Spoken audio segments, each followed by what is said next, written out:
Thanks very much for being with us, Mr. Jethmalani.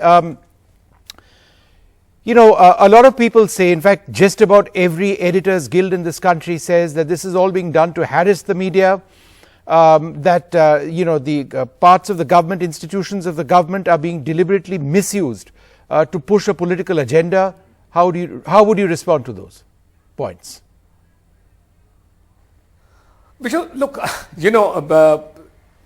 a lot of people may be right that the optics aren't good on this and they are entitled to make their own inference.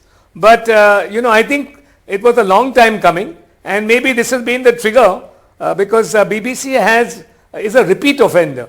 There's a history of, anti-India propaganda being propagated by them. So, and now after their financial links with Chinese state-owned companies have become legion, completely in the public domain, and both the extent and the quantum are quite alarming, right? Almost amounts which suggest that, they're willing to be mouthpieces, unless you have integrity of or no obligations of a extremely rare kind. No, but sir, how did that work? Are bound to be made that you are no more than a mouthpiece. But Mr. Jethmalani, they broke these stories of human rights violations against the Uyghur community in Western China. So where they get the money is one issue, but their journalism isn't compromised.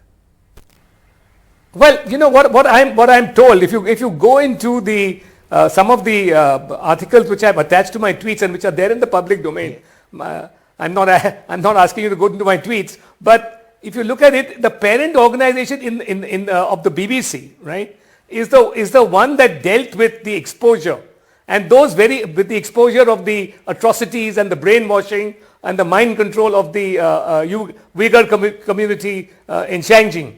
But it is that parent organization which did it. What they are saying is that this Storyworks, right, which is that overseas entity, where it's registered, etc., I don't know, and which gets a lot of funding from the Chinese, have actually done something that the very people we have accused of repressing and committing human rights violations in Shangjing province, right? Those are the same people you are taking money from. That's the complaint not only of the UK establishment, but within the UK organization, between the London-based organization, which the articles which are in the public domain say are the organization which exposed the story on the Uyghurs, while the overseas entity Storyworks is publishing pro-Chinese and no. But sir, what have they published which is anti-Indian propaganda? What have they published which is pro-Chinese that has worked against Indian interests?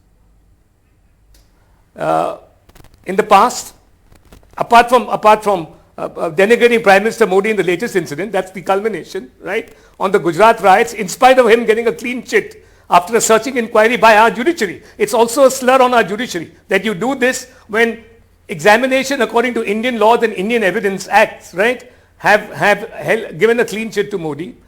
In the past, there have been cases where you've completely denigrated the Indian army, right? You've accused them of genocide in Jammu and Kashmir. You've published a map of India minus the state of Jammu and Kashmir. So they are repeat offenders, and there are many more instances I can bring to your notice. But sir, your argument is that they're doing this on the basis of China. In other words, some sort of a conspiracy between the BBC and China targeting India.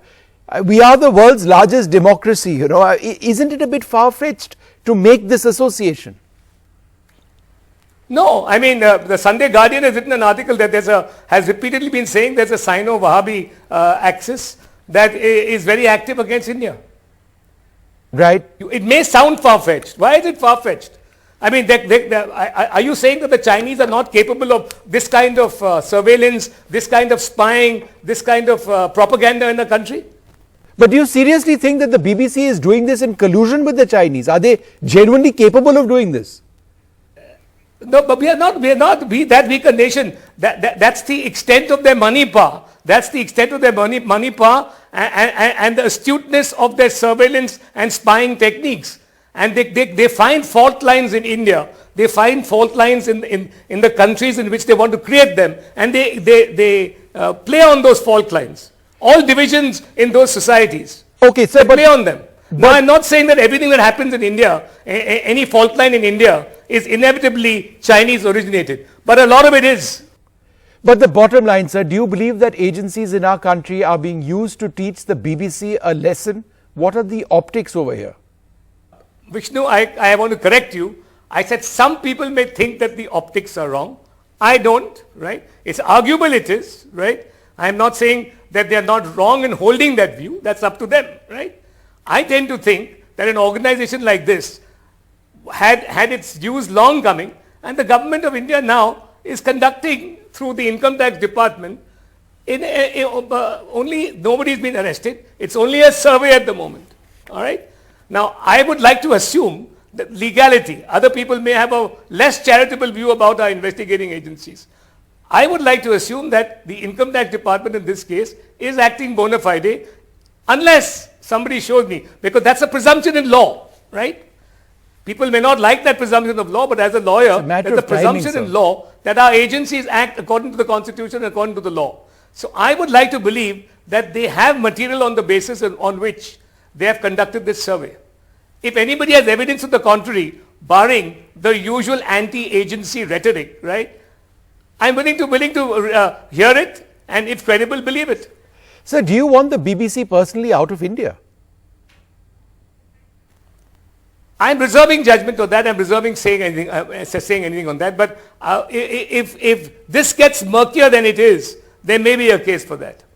So we are still in an investigative realm at the moment.